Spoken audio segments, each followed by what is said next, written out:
Carmilla. By Joseph Sheridan Le Fanu. 1. An early fright.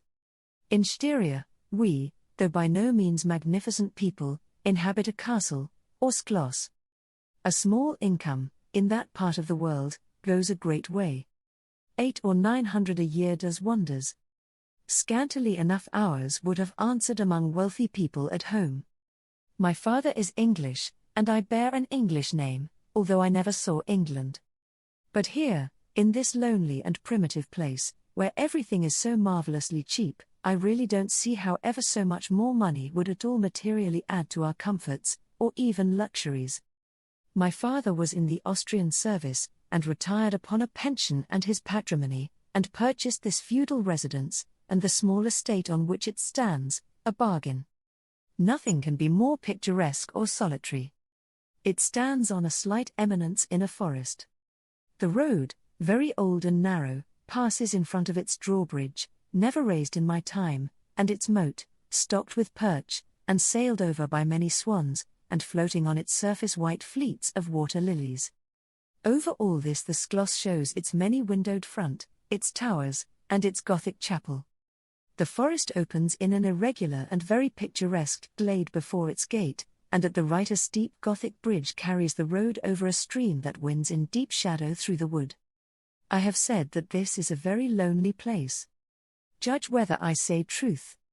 Looking from the hall door towards the road, the forest in which our castle stands extends 15 miles to the right, and 12 to the left. The nearest inhabited village is about 7 of your English miles to the left. The nearest inhabited sklos of any historic associations is that of old General Spielsdorf, nearly 20 miles away to the right. I have said the nearest inhabited village, because there is, only 3 miles westward, that is to say in the direction of General Spielsdorf's sklos, a ruined village, with its quaint little church, now roofless, in the aisle of which are the mouldering tombs of the proud family of Karnstein, now extinct, who once owned the equally desolate chateau which, in the thick of the forest, overlooks the silent ruins of the town.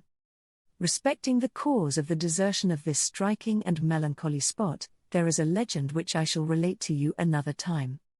I must tell you now, how very small is the party who constitute the inhabitants of our castle.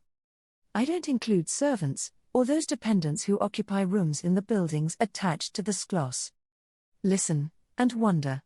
My father, who is the kindest man on earth, but growing old, and I, at the date of my story, only 19. 8 years have passed since then.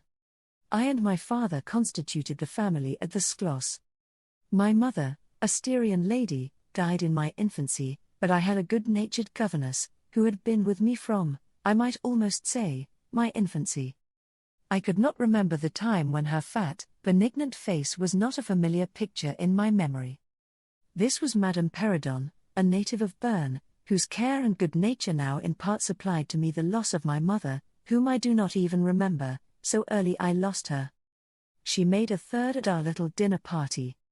There was a fourth, Mademoiselle de La Fontaine, a lady such as you term, I believe, a finishing governess. She spoke French and German, Madame Peridon French and broken English, to which my father and I added English, which, partly to prevent its becoming a lost language among us, and partly from patriotic motives, we spoke every day. The consequence was a babel, at which strangers used to laugh, and which I shall make no attempt to reproduce in this narrative. And there were 2 or 3 young lady friends besides, pretty nearly of my own age, who were occasional visitors, for longer or shorter terms, and these visits I sometimes returned. These were our regular social resources, but of course there were chance visits from neighbors of only 5 or 6 leagues distance. My life was, notwithstanding, rather a solitary one, I can assure you. My gouvernantes had just so much control over me as you might conjecture such sage persons would have in the case of a rather spoiled girl, whose only parent allowed her pretty nearly her own way in everything. The first occurrence in my existence, which produced a terrible impression upon my mind, which, in fact, never has been effaced, was one of the very earliest incidents of my life which I can recollect. Some people will think it so trifling that it should not be recorded here. You will see, however, by and by, why I mention it. The nursery, as it was called, though I had it all to myself, was a large room in the upper story of the castle, with a steep oak roof. I can't have been more than 6 years old, when one night I awoke, and looking round the room from my bed, failed to see the nursery maid. Neither was my nurse there, and I thought myself alone. I was not frightened, for I was one of those happy children who are studiously kept in ignorance of ghost stories, of fairy tales, and of all such lore as makes us cover up our heads when the door cracks suddenly, or the flicker of an expiring candle makes the shadow of a bedpost dance upon the wall, nearer to our faces. I was vexed and insulted at finding myself, as I conceived, neglected, and I began to whimper, preparatory to a hearty bout of roaring, when to my surprise, I saw a solemn, but very pretty face looking at me from the side of the bed. It was that of a young lady who was kneeling, with her hands under the coverlet. I looked at her with a kind of pleased wonder, and ceased whimpering. She caressed me with her hands, and lay down beside me on the bed, and drew me towards her, smiling. I felt immediately delightfully soothed, and fell asleep again. I was wakened by a sensation as if 2 needles ran into my breast very deep at the same moment, and I cried loudly. The lady started back, with her eyes fixed on me, and then slipped down upon the floor, and, as I thought, hid herself under the bed. I was now for the first time frightened, and I yelled with all my might and main. Nurse, nursery maid, housekeeper, all came running in, and hearing my story, they made light of it, soothing me all they could meanwhile. But, child as I was, I could perceive that their faces were pale with an unwonted look of anxiety, and I saw them look under the bed, and about the room, and peep under tables and pluck open cupboards, and the housekeeper whispered to the nurse, "Lay your hand along that hollow in the bed, someone did lie there, so sure as you did not, the place is still warm." I remember the nursery maid petting me, and all 3 examining my chest, where I told them I felt the puncture, and pronouncing that there was no sign visible that any such thing had happened to me. The housekeeper and the 2 other servants who were in charge of the nursery remained sitting up all night, and from that time a servant always sat up in the nursery until I was about 14. I was very nervous for a long time after this. A doctor was called in. He was pallid and elderly. How well I remember his long saturnine face, slightly pitted with smallpox, and his chestnut wig. For a good while, every second day, he came and gave me medicine, which of course I hated. The morning after I saw this apparition I was in a state of terror, and could not bear to be left alone, daylight though it was, for a moment.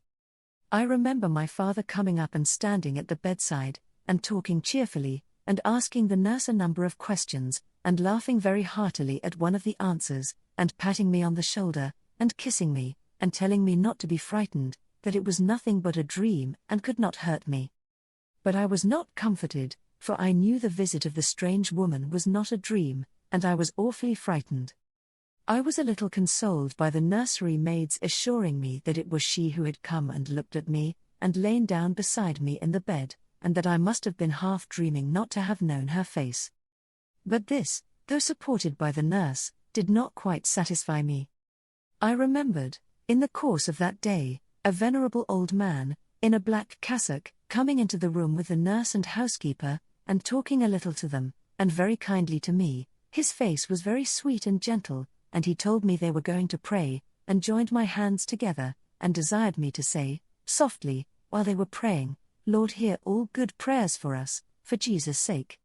I think these were the very words, for I often repeated them to myself, and my nurse used for years to make me say them in my prayers. I remembered so well the thoughtful sweet face of that white-haired old man, in his black cassock, as he stood in that rude, lofty, brown room, with the clumsy furniture of a fashion 300 years old about him, and the scanty light entering its shadowy atmosphere through the small lattice. He kneeled, and the 3 women with him, and he prayed aloud with an earnest quavering voice for, what appeared to me, a long time. I forget all my life preceding that event, and for some time after it is all obscure also, but the scenes I have just described stand out vivid as the isolated pictures of the phantasmagoria surrounded by darkness.